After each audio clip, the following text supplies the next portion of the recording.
오늘은 요한복음 5장 2절로 5절을 통해서 움직이는 사람들이라는 제목으로 하나님의 말씀을 전하겠습니다. 세 가지로 본문의 말씀을 정돈합니다. 첫 번째, 한 개의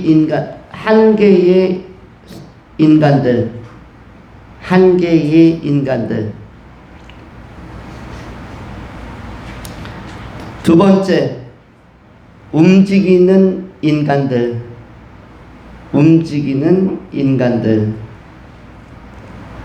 세 번째, 가서 있는 인간들.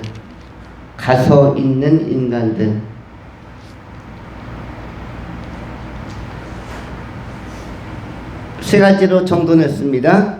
전체 제목은 움직임을 기다리는 사람들이고, 첫 번째는 한 개의 사람들, 한 개의 인간들. 두 번째는 움직이는 사람들, 달리 표현하면 동적인 인간. 첫 번째는 한계적 인간, 두 번째는 동적인 인간. 세 번째는 가서 있는 사람들, 이건 달리 표현하면 선험적 인간. 그래서 한계적 인간, 동적인 인간, 선험적 인간. 쉽게 표현하면 첫 번째는 한 개의 사람들, 두 번째는 움직이는 사람들, 세 번째는 가서 있는 사람들. 이렇게 정돈했습니다. 이 소제목을 마음에 새기면 의미 파악을 잘 할 수 있는 것입니다. 오늘 본문 요한복음 5장 2절로 5절을 다시 한번 상고합니다. 첫 번째, 한 개의 사람들에 관한 것입니다. 오늘 본문에는 2절, 3절에 베데스다 연못가에 행각 5이 있는데 3절을 보시면은 매우 특이한 분들이 3절에 모여 있었습니다. 매우 특이한 사람들. 이 사람들이 어디에 모였는가? 베데스다라는 연못 주변에 있는 5개의 정자, 행각에 모였습니다. 여러분, 정자는 아시죠? 마을에도 가면은 이렇게 나무로 지붕도 잘 이렇게 햇빛을 막도록, 비바람 막도록 한 그 정자가 있는데, 그런 것이 바로 행각인데, 이런 것이 5개가 있었습니다. 행인들이 가서 쉴 수 있는 누각, 그런 작은 소형 그 쉼터, 이것이 행각인데, 여기에 모이는 사람들이 어떤 사람들이었습니까? 3절에 상당히 많은 병자들이었는데 그 중에서도 맹인, 눈을 뜨지 못하고 앞을 볼 수 없는 사람들이, 소경들이 많았고, 두 번째는 다리 저는 사람들, 물론 노화로 다리를 절 수도 있겠거니와, 여기서 다리 절었다는 것은 오늘 아마 현대적으로 이야기하면 극심한 소아마비 같은 그런 형태를 이야기할 것이고, 그 다음에 세 번째로 나온 것은 혈기 마른 사람들이라고 되어 있는데, 복수로 되어 있죠. 혈기 마른 사람들은 굉장히 많은 그 당시에 혈기 마른 질병을 가진 사람들이라고 할 수 있는데, 이것은 헬라어로 크세론이라는 것입니다. 크세론은 뭐냐면 사지의 힘을 전혀 쓸 수 없는 사람들, 오늘날로 이야기하면 전신마비의 어떤 중풍, 반만 오는 중풍이 아니라 이렇게 한쪽만 오는 게 아니라 양쪽 전체는 못 쓰는 그런 상태, 전신마비, 크세론인데 아주 상태가 심한 상태입니다. 자, 그런데 이 사람들이 왜 그 베데스다 연못가에 모였을까요? 이유가 있겠죠. 그 다음에 베데스다 연못가에는 행각이 하나면 되는데, 원래 정자가 하나면 되는데 왜 5개나 생겼을까요? 이것은 베데스다가 주는 어떤 영향력과 유명세 때문입니다. 지명도 때문에. 원래는 연못 하나에 그냥 정자 하나면은 주변 사람들이 가서 잠깐 쉬고, 또 무더운 날에 중동 땅은 굉장히 더우니까 뭐 섭씨 40도 50도 막 올라가니까 거기에 모여서 시원한 호수를 바라보며, 우리 동해안에도 뭐 영랑호나 뭐 여러 가지 그 좋은 그 경포호나 호수들이 있죠. 또 우리 양주 주변에도 뭐 기산저수지든 뭐 어둔이 저수지든 있어서 가서 이렇게 관조하고 음미하며 또 이렇게 차도 마시고 이럴 수가 있는데, 오늘 본문은 그런 곳에는 행각이 한두 개만 되는데 오늘은 굉장히 많은 5개가 나오고 있습니다. 이것은 뭐냐면 그만큼 베데스다가 주는 어떤 흡인력, 끌어들인 사람들을 거기까지 오게 하는 힘이 있었던 것이죠. 왜냐하면 여기까지 온다는 것은 쉬운 게 아닙니다. 왜냐하면 사지를 쓸 수 없는 사람들이 여기에 모인다는 것도 쉬운 일이 아니고, 그 다음에 다리를 저는 사람도 역시 오는 게 쉽지가 않고 불편합니다. 그 당시에는 교통수단이 원만하지 않았습니다. 지금 본문에 나오는 요한복음 5장 2000년 전 이야기죠. 이때 중동 땅에 자동차나 뭐 특별한 이 운송수단, 뭐 오토바이나 이런 게 없었고요. 그런 상태 속에서 누군가의 도움을 받아서 간신히 여기까지 온 사람들입니다. 그리고 한 번 오면은 다시 집에 가기가 쉽지 않은 사람들. 여러분, 당시 대부분 걸어서 왔을 텐데 혼자서 걷는 것도 힘듭니다. 여러분, 여기서부터 양주역까지 걸어가라 그러면 걸어가는 분들이 물론 있죠. 그러나 굉장히 쉽지 않다는 것을 알게 됩니다. 여기서 양주역이나 저 녹양역까지 걸어갔다 와라 하면은 밝게 이해하고 갈 수 있는 사람이 적을 것입니다. 많지 않습니다. 그런데 여기에 한번 간다는 것은 다시 집에 못 간다는 것이에요.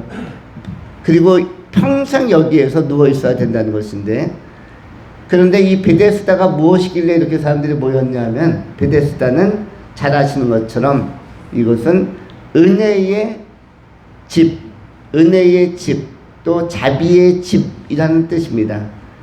베데스다는 벳 더하기 에스더입니다. 벳 더하기 에스더. 여러분, 베들레헴도 아시죠? 베들레헴. 여기서 벳이란 단어는 어떤 그 집이란 뜻입니다. 집. 그런데 무슨 집입니까? 에스더가 붙었죠. 여러분, 구약 성경에 에스더라는 그 왕후도 나오죠. 에스더라는 뜻이 무엇입니까? 은혜 받은 사람, 은혜로운 사람, 마음이 따뜻한 사람, 자비로운 사람. 그리고 샘솟는 이 샘물 있는 사람, 요게 에스더입니다. 그래서 벳 에스더는 샘솟는 샘물, 뭔가 생기가 활력이 올라오는 사람, 생기가 넘치는 사람, 요 사람이 요런 명칭이 에스더에서 그런 집이에요. 그 행각은 그래서 특별히 의미를 가지고 있고 또 이 연못도 의미를 가지고 있는 것입니다. 은혜로운 집, 은혜로운 샘터인데, 자비의 집인데, 바로 여기에 사람들이 왜 모였냐면, 물이 가끔 이 간헐천, 요즘으로 이야기하면 자연 유황 온천 같은 것이라고 생각하면 되는데, 또 아일랜드라든지 저 북유럽에 가면은 밑에 그 화산으로 말미암은 또 여러 가지 뜨거운 그 마그마로 말미암은, 그래서 광물질이 굉장히 많은 천연 온천들이 있습니다. 굉장히 뜨거운 50도 이상 60도 막 하면서 부글부글 끓는 간헐천들이 있죠. 아마 일본도 화산섬이기 때문에 간헐천이 있을 것입니다. 이런 유황온천은 건강에 좋다고 합니까? 나쁘다고 합니까? 좋다고 합니다. 그래서 거기에 몸을 담그고 있으면 참 시원하다. 특별히 몸이 아픈 데가 많을수록, 뼈도 아프고 관절도 아프고 근육도 아픈 사람일수록 여기 들어가면은 굉장히 많은 치료 효과 내지는 좋은 효험을 보기 때문에, 그렇기 때문에 이곳은 사람들이 모이기 시작했습니다. 그리고 언제 들어가면 제일 좋은가 하면은, 오늘 본문을 보시면은 가로치고 나와 있는 게 있죠. 3절에 그 안에 많은 병자, 맹인, 다리 저는 사람, 철기 많은 사람들이 누워 그 다음에 가로치고 뭐라고 되어져 있습니까? 물의 움직임을 기다리니 라고 되어져 있죠. 물의 움직임을 기다리니 이는 천사가 가끔 못에 내려와 물을 움직이게 하는데 움직인 후에 먼저 들어가는 자는 어떤 병에 걸렸든지 낫게 되리라 라고 가로를 쳐놨습니다. 이 가로는 무엇을 의미하죠? 그렇다라는 사실에 대한 적시, 사실에 대한 공지나 알림이 아니라 그렇다라는 전승, 전해 내려오는 이야기가 있다라는 것입니다. 전해 내려오는 소문이 있다라는 것이에요. 여러분, 옛날에 병원이 활성화되기 전에 30년, 40년, 50년 전에는 한의학, 한약방이 그나마 동네에서 위로를 주는, 급하게 체하고 감기 몸살 열이 막 올라오면은 동네 한약방이 그 명의로서 이름을 떨쳤습니다. 그러면서 그 사람 참 용하더라, 그 사람 참 쓸모가 많다더라, 그 사람 참 대단하더라, 그 사람 침술 하면 침 한 대 맞고 주사 한 대 맞으면 그 열도 뚝 내리고, 그 당시는 열 내리는 것이 굉장히 관건이었습니다. 아이들이 열이 안 내려서 세상 떠난 경우도 많았고요. 홍역이라든지 이런 것들이 오게 되었지만 아주 치명적이었습니다. 또 가래, 뭐 해수, 뭐 이런 것들이 천식도 있었고요. 그래서 그 당시에는 그 병원 시설, 의료 시설이 안 좋았기 때문에 동네에서 침 한 번 잘 놓는 사람도 대단한 명의로 통했습니다. 그런데 오늘 본문에 그 용하다, 훌륭하다, 대단하다 라는 소문이 났다라는 것을 갖다가, 그런 전해 내려온 이야기를 전승이라고 하죠. 이것을 갖다가 가로쳐 놓은 것입니다. 그래서 사람들도 소문 듣고 왔다는 것이에요. 여기 대부분 유명한 음식점도 뭐 때문에 그 활성화되는 것입니까? 소문 때문에. 맛집 하면은 소문이 계속 나죠. 그리고 요즘에는 SNS나 또 이런 그 방송 매체 이런 것들이 활성화되어 있어서 그런 데다가 또 그 자료를 올리면은 블로그 같은 거 올리면서 찾아가기도 합니다. 우리 삶의 계 공동체는 왜 사람들이 많이 모이지 않냐고요? 소문을 전혀 안 내기 때문입니다.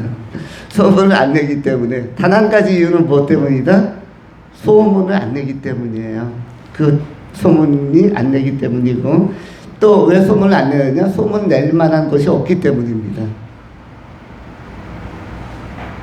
우리의 수준이 높은 것도 아니고, 목사님이 뛰어난 것도 아니고, 뭐 우리가 다 아름다운 미남 미녀도 아니고, 여기에 뭐 탤런트 한 3명만 와서 앉아 있어도 사람들은 소문이 나서 올 것도 같고, 유명한 가수 한 2명만 교회 출석해도 올만한데, 또는 뭐 장관이나 뭐 이런 사람들이 한두 명 교회 출석하면은 소문이 날 수도 있겠거든요. 우리는 소문을 내고 싶은 마음이나 소문을 낼 이유를 특별히 가지고 있지 않고, 그냥 우리가 좋은 분위기 안에서 성령께서 인도하셔서 우리가 조금씩 조금씩 건강해지고 자라가면 좋겠다라는 마음을 가지고 있습니다. 그런데 일반적으로 사회적인 그 활성화되는 모든 곳에서는 소문으로 말미암아 보이죠. 근데 베데스다 이 연못은 소문이 잘난 곳, 많이 난 곳이었습니다. 그런데 소문뿐인 것들이 있죠. 여러분, 그 부잣집 잔치에 가면은 뭐가 없다고 그러죠? 먹을 만한 것이 별로 없다고 그럽니다. 부잣집 잔치 대단하다고 소문이 많이 났는데 가보니 그냥 시시하다. 맛집인 줄 알고 갔더니 줄만 30분 기다렸다 가보니까 그냥 동네에서 주는 음식보다 대단치 않더라. 이런 경우도 많이 있는데, 바로 오늘 본문이 소문만 무성한 그러한 곳이었어요. 왜냐하면 여기 누워있는 사람이 나이가 몇 년 동안이나 누워있었다라고 5절에 기록하고 있습니까? 뭐라고 되어 있어요? 몇 해 동안 된 병자가 있더라? 5절 같이 읽어보면 시작. 거기 38에 든 병자가 있더라. 38에. 이 말은 뭐죠? 그 소문 듣고 38년 전에 여기 온 거예요. 거의 40년 전에 여기로 왔어요. 40년 동안 물이 움직이기를 기다리고 가서 뛰어 들어가기를 갈망하고 소망했지만 40년 동안 물에 한번 들어가 보지도 못했고, 또는 전혀 치유된 경험이 없는, 흔적이 없는, 어떻게 보면 소문에 속은 사람들인 것입니다. 소문에 속은 사람들인 것이에요. 소문에 속는 사람들이 이 시대에도 많습니다. 여러분, 각종 이단은 우리처럼 이렇게 단위가 다르죠. 모이는 숫자가. 오늘 이 시간대 이단들도 모이는데 그들은 보통 30만, 50만 규모에서 모입니다. 신천지가 지금 몇만 명 모여 있을까요? 신천지가 몇만 명? 30만 명 규모로 모여 있죠. 그 다음에 하나님의 교회라는 안상홍 증인회는 몇만 명 모여 있을까요? 50만 명 모여 있습니다. 50만 명. 통일교는 또 몇십만 명이 모여 있을까요? 한 100만 명 정도 모여 있습니다. 허다한 이단들이, 이것은 타 종교보다도 못한 사람들을 확실히 지옥으로 끌고 들어가는 사단에 보이지 않는 검은 그림자로 활동하는, 종교 안에서 활동하는 이단들은 이건 사단의 마귀의 영인데, 이들이 역사하는데 수십만에서 100만까지 모이는 경우가 굉장히 많습니다. 그런데 이들이 바로 뭐에 해당하냐면 오늘 가로치고에 해당하는 것입니다. 38년 동안 신천지를 다니든 38년 동안 통일교를 다니든 그 안에서 영적인 회복이나 생명의 회복이나 거듭남이나 이런 것은 전혀 발생하지 않는 것입니다. 또 이런 것들이 뭐죠? 신화적인 허탄한 신화라고 바울 사도가 규정하고 적시하고 알려준 것이에요. 허탄한 신화를 쫓는 사람들.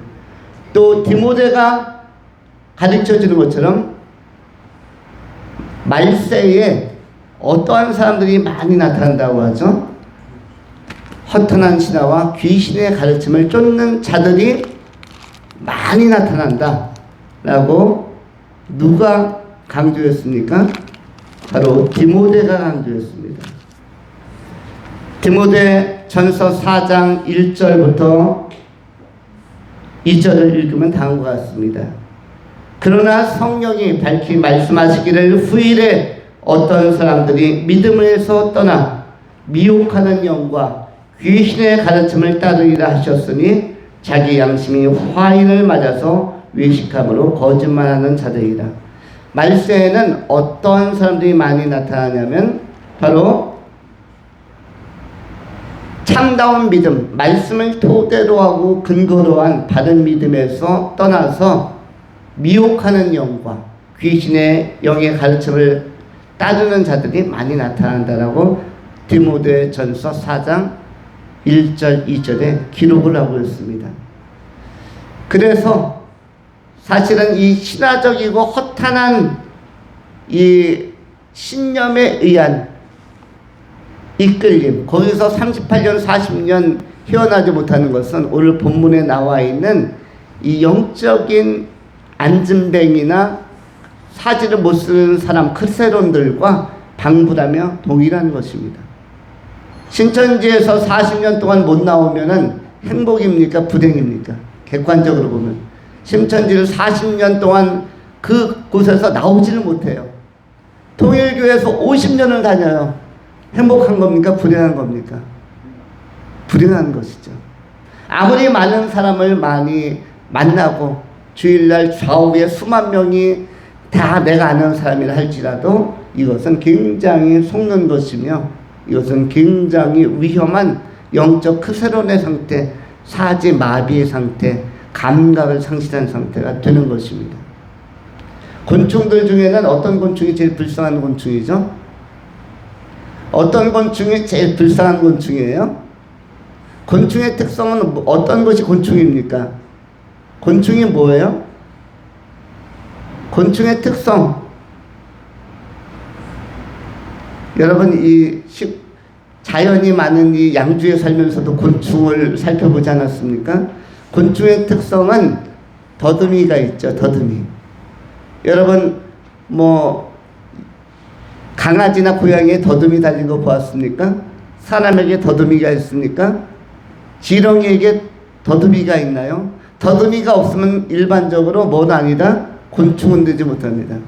최소한 곤충이 되려면 여치든 뭐든 이게 사마귀 뭐가 되려면은 개미든 뭐가 달려있어야 됩니까? 더듬이가.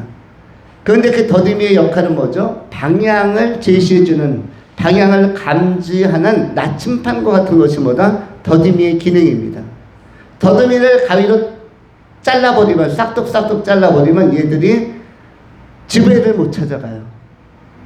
개미가 열심히 음식물을, 곡물을 모아서 수확을 했습니다. 그러면은 저장하러 어디로 가야 됩니까? 개미 동굴로 가야 되는데 열심히 물고 갔는데 자기 집을 못 찾겠는 거예요. 더듬이로 찾아야 되는데 그래서 뱅뱅 돌다가 힘만 들고 나중에는 집을 못 찾아서 계속 돌다가 집 찾으려고 방황하다가 그래서 그냥 굶어 죽는 게 뭡니까? 개미고 곤충들이에요. 마찬가지로 인생의 더듬이를 잃어버린, 영적 안테나를 잃어버린 수많은 사람들이 있습니다. 방황하는 사람들. 천국을 가야겠는데, 신적인 동경, 신적인 추구, 하나님을 만나야겠는데, 잃어버린 에덴으로 돌아가야겠는데, 저 영원한 하나님의 나라로 들어가야겠는데 더듬이를 잃어버렸어요. 그 상태 속에서 이 종교 저 종교, 그리고 이러한 방법론 저런 방법론을 계속 모색하고 추구하다가 인생을 허비하고 끝나는 사람들이 너무나 많은 것입니다. 천국에 가지 못하고 두 번째 세상, 다른 세상인 영원한 심판이 있는 지옥으로 떨어지는 사람이 너무나 많은 것이에요. 전혀 안 믿었다라면은 죄인으로 태어나 죄인으로 끝나서 크게 고민할 것도 없지만은, 죄인으로 태어나 죄인으로 살다가 변화 없이 죽으면 그냥 죄인 상태 속에서 지옥에 그대로 있는 것이지만, 천국을 가보려고, 뭔가 회복해보려고 종교를 찾고 구도자의 생활을 하고 또 유사 기독교 쪽으로 접근해 또 보았는데 결국 더듬이를 잘린 그런 곤충들과 같이 우리 인간들 가운데도 방향을 잃어버리고 계속 맴돌다가 이단이나 이런 데 빠져서 영적으로 굶주려서 인생이 끝나는 그런 사람들이 너무나 많은 것이죠. 이런 사람들이 한두 명이 아니라 수백만 명이 되는 것입니다. 전 세계적으로는 너무나 많죠. 특별히 이슬람권은 약 30억에 육박하는데 여기가 전부 다 뭔가 우리보다 더 큰 열심을 가지고 있습니다. 여러분 하루에 몇 번 기도하십니까? 이슬람은 하루에 3번씩, 그것도 한 번 기도할 때 1시간씩 시간 딱 정해서 합니다. 그 열정을 가지고 수십 년 인생 끝날 때까지 80년, 90년 종교생활을 하고 그들도 천국이나 좋은 세상을 희구하고 바랐지만 더듬이 잃어버린 곤충과 같이 그들은 천국을 찾지 못하고 지옥으로 떨어지는 것이죠. 그래서 오늘 본문에 나오는 베데스다 연못에 들어가려고 하는 사람들의 이러한 그 희망, 이러한 자세, 이것도 역시 같다는 것입니다. 요한복음 5장에 왜 예수님은 이 사건을 요한복음이 21장까지 있는데 이 앞에 이야기하고 있냐면 이러한 인간의 갈망이나 열망 또 인간의 어떤 그 신화적 추구 가지고는 구원의 문제를 해결할 수 없다는 것을 보여주려고 앞부분 서두에서 이야기하는 것입니다. 요한복음 4장에서 영과 진리로 예배할지니라 예배 개념에 대해서 구원 개념에서 이야기하고 5장에 넘어가면서 오직 예수를 통해서만 은혜의 보좌 앞에 이를 수 있고 구원을 받을 수 있다는 사실을 알려주기 위해서 바로 5장에 우리의 구원자 치유자 예수를 소개하려고 이 베데스다 연못의 사건을 소개하고 있는 것입니다. 베데스다라는 말은 헬라어로는 원래 베드자다입니다. 베드자다. 여러분 침대가 베드인가요? 그런데 베드자다가 원래 베데스다는 우리말을 번역이고요. 베드자다가 헬라어로 바로 이 은혜의 집을 의미합니다. 어쨌든 이 한 개의 사람들은 공통적으로 비록 연못이 가난처럼 움직인다 할지라도 움직일 때 달려갈 수 없는 사람들이에요.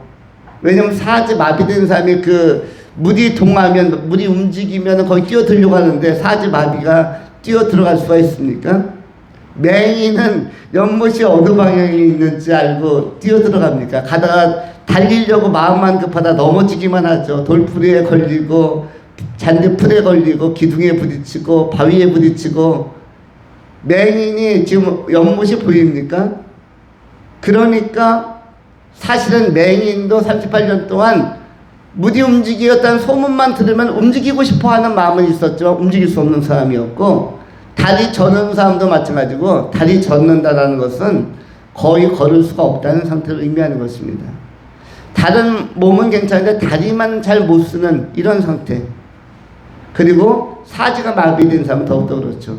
그래서 비록 물이 움직인다 할지라도, 저 간헐천이 올라오고 뽀글뽀글하고 뜨거운 물이 올라온다 할지라도 실제로는 올라와도 못 가는 사람들, 그리고 그 사람들끼리 달리기를 한다고 생각해 보세요. 저 연못까지 한 200m, 300m 옆에 행각이 있다고 할 때 저 연못이 보이는데 거기를 향해서 뛰어야겠는데 움직여도 못 뛰는 사람들, 이른바 움직여도 못 뛰는 사람들을 한계라고 표현한 것입니다. 그래서 제목이 뭐예요? 한계의 사람들. 이 한계적인 제한성을 가진 사람들. 우리 인간은 많은 제한성과 한계성과 제약성을 가지고 있습니다. 살아보니까 여러분의 힘대로 잘 안 되는 것들 많죠? 여러분 뜻대로 안 되고 또 내가 생각한 것처럼 안 되는 요소가 많습니다. 여기에 우리는 어떤 때는 지혜의 부족도 나오고, 어떤 경우에는 역량의 부족도 나오고, 어떤 때는 힘의 부족도 나옵니다. 매끈하고 아름답게 평안하게 환상적으로 잘 살아보고 싶었는데 인생은 한계가 많아서 돌발적인 변수도 많고 인생은 내가 돌파하기엔 너무나 역부족인 경우가 많습니다. 그래서 우리 힘으로는 안 되기 때문에 누구와 동행해야 됩니까? 하나님과 동행하며 전능하신 하나님, 권능의 하나님을 의지하면서 함께 가야 하는 것입니다. 지혜가 부족하면 야고보서 1장에 나온 것처럼 후히 주시고 꾸짖지 아니하신 누구에게 구하라? 하나님께 구하라. 구하면서 지혜를 덧입으면서 가는 것입니다.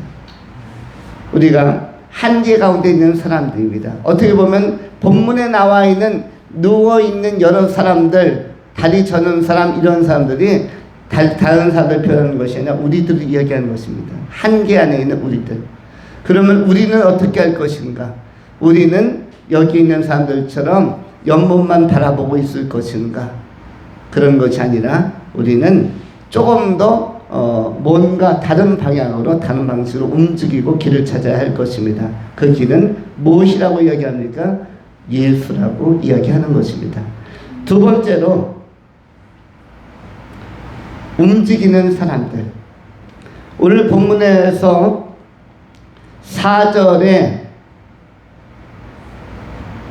이런 표현이 있죠. 이는 천사가 가끔 곳에 내려와 물을 움직이게 하는데 움직인 후에 먼저 들어가는 자는 어떤 병에 걸렸든지 낫게 됨이러라. 먼저 들어가는 자는, 먼저 움직여서 들어가는 사람은 이란 뜻이죠. 그런데 먼저라는 단어는 1등만 치유라는 뜻이에요. 1등만. 2등, 3등, 4등은 힘들게 저는 다리 끌고 연못까지 갔는데 2등 했으면 소용없는 것이고, 사지 마른 사람도 마찬가지입니다. 네 사람이 도움을 주어가지고 양팔 잡고 양다리 잡고 간신히 연못까지 갔는데 3등으로 도착했으면 무효예요. 누구만 치료가 되는 거니까 1등만. 맹인도 마찬가지입니다. 여기 깨지고 저기 깨지고 넘어지면서 갔는데 4등으로 도착했어요.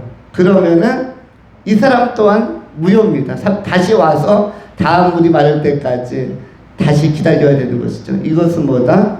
이것은 어떻게 보면 그 사람들의 행복을 묶어놓는, 결박시키는, 인생을 완전히 고착화시키는 굉장히 위험한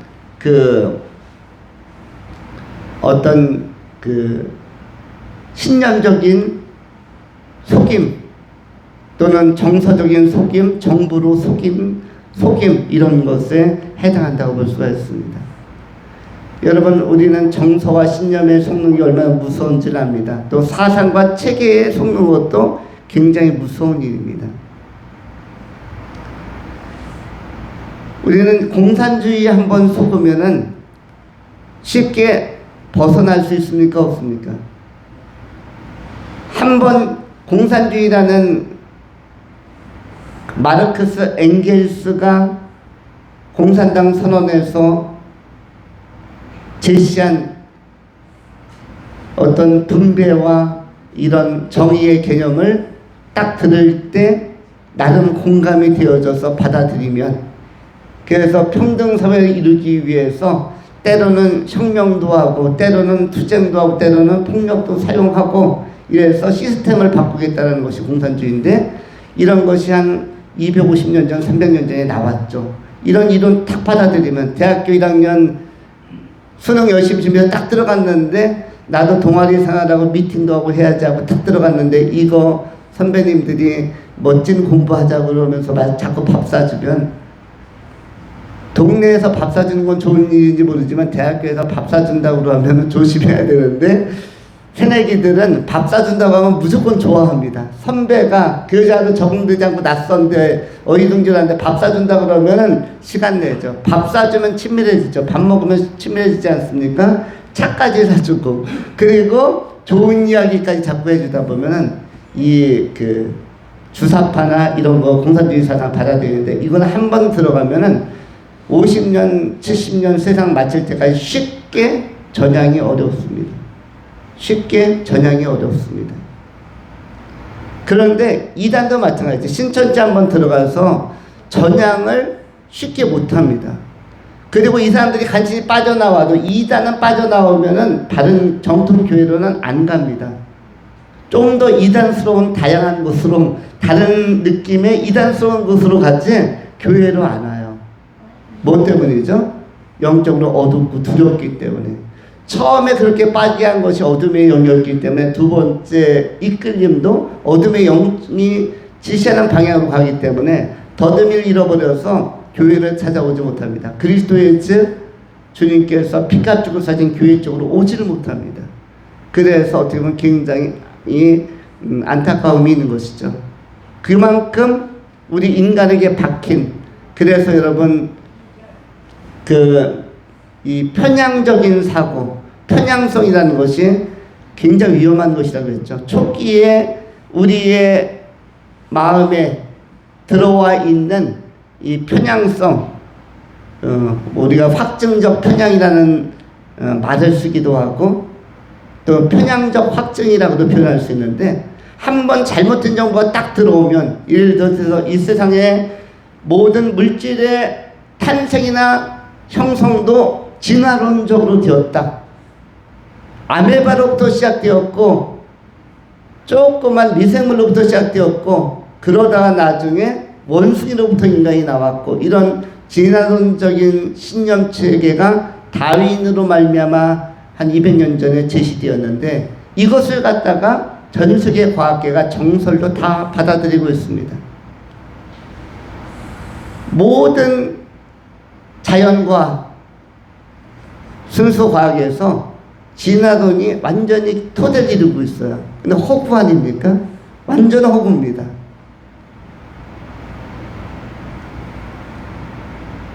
그런데도 사람들은 그것을 항의조차 하지 못하고, 일부 그래서 조금 의식 있는 분들이, 기독교적 지성을 가진 분들이 창조과학회도 만들고 조금 창조적으로 과학을 성경을 기반으로 해서 설명해 보려고 많이 애를 쓰기도 하지만, 여기는 연구비가 부족해서, 진화론적으로 연구한 사람들은 국가나 여러 기업체에서 굉장히 많은 투자 비용과 연구 비용을 지원해 주지만, 창조과학적으로 연구한 사람들에게는 비용을 지원하지 않습니다.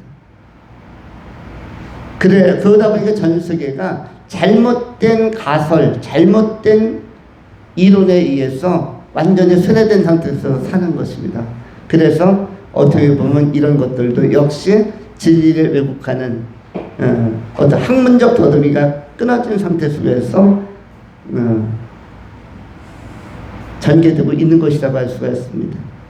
이러할 때 우리는 어떻게 하는가? 오늘 본문에서 움직여라라고 되어져 있죠. 움직여라.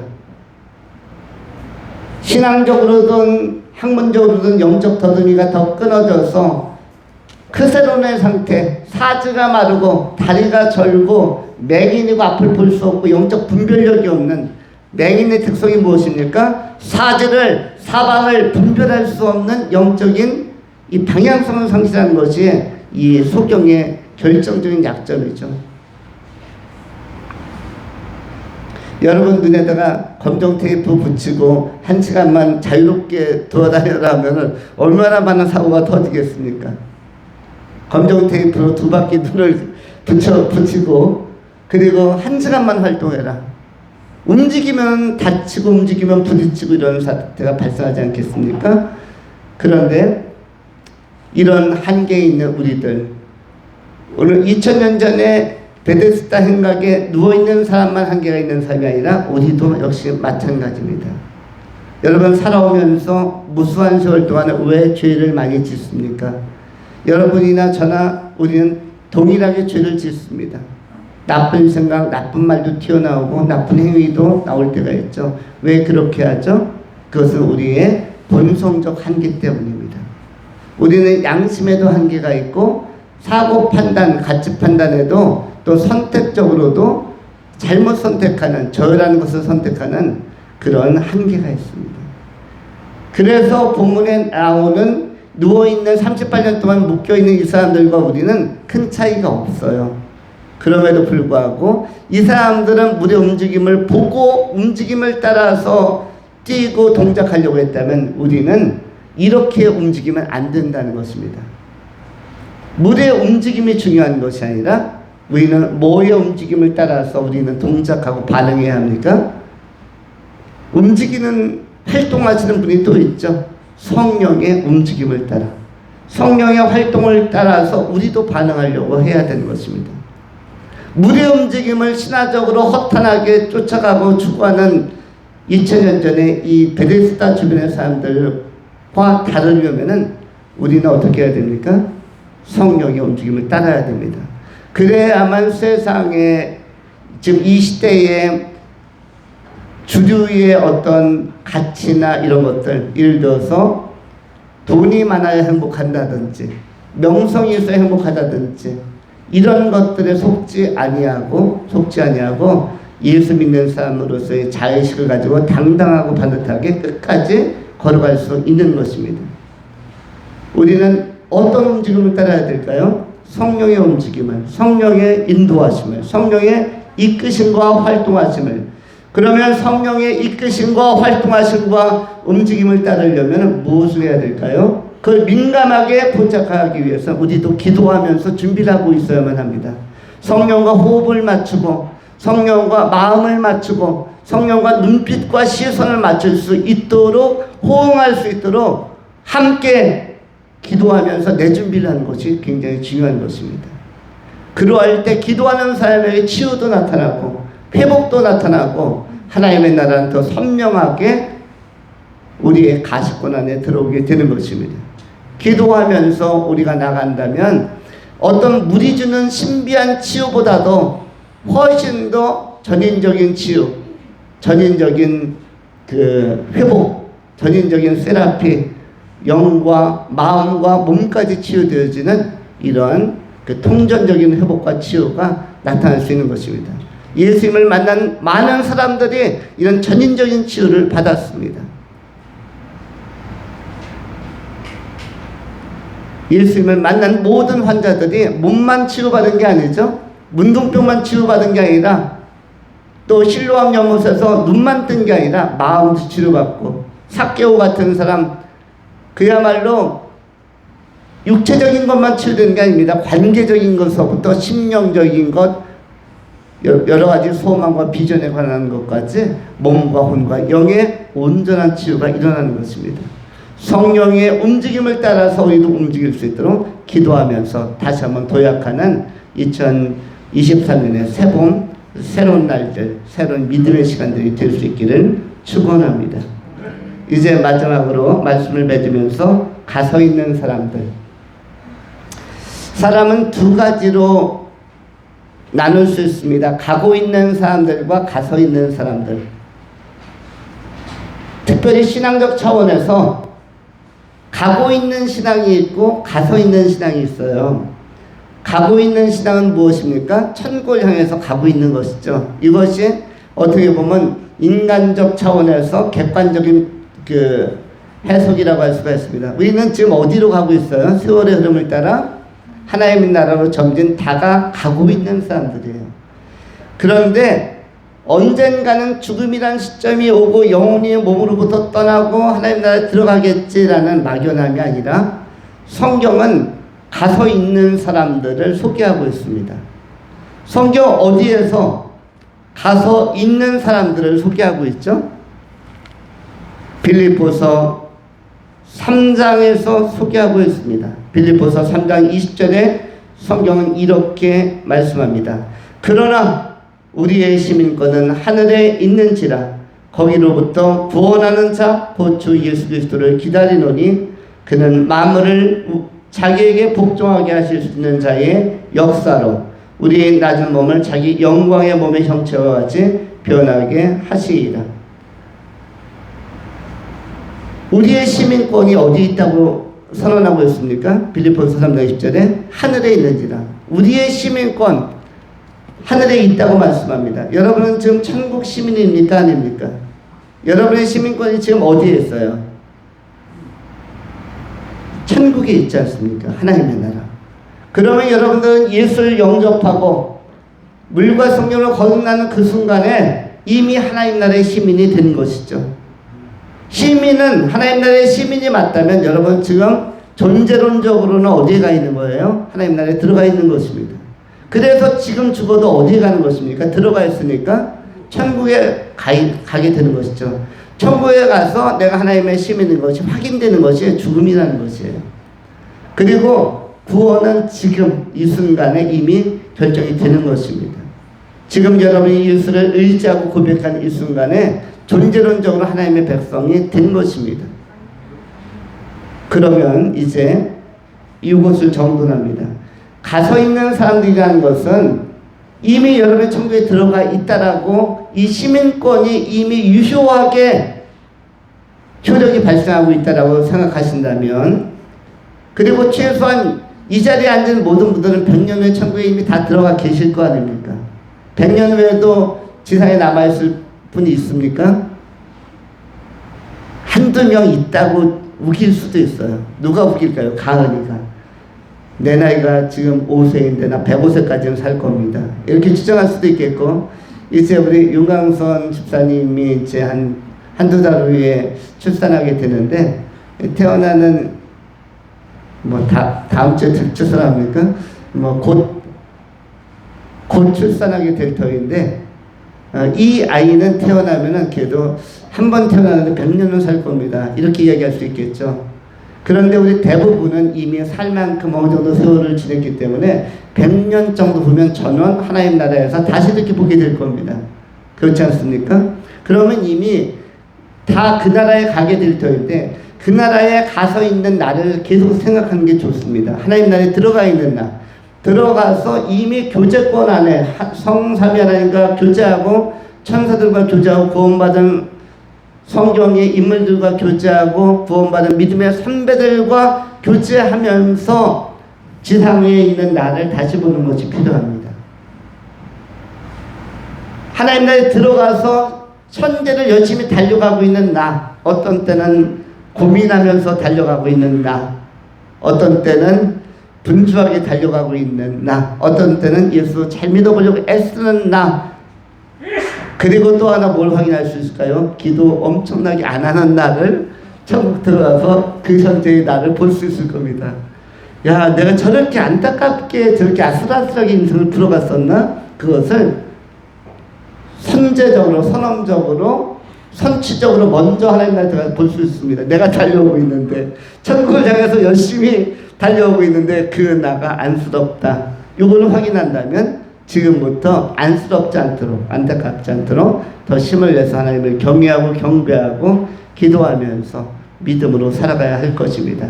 그리고 때를 얻든지 못 얻든지 기회가 주어진다면 복음을 전파함으로 말미암아 그리스도의 편지로 향기로 잘 쓰임받는 제대로 향방 있는 삶을 살아가는 그리스도의 군사로서의 삶을 감당함으로 구원도 받고 상급도 받는 귀하고 존귀한 성도님들이 다 될 수 있기를 축원합니다.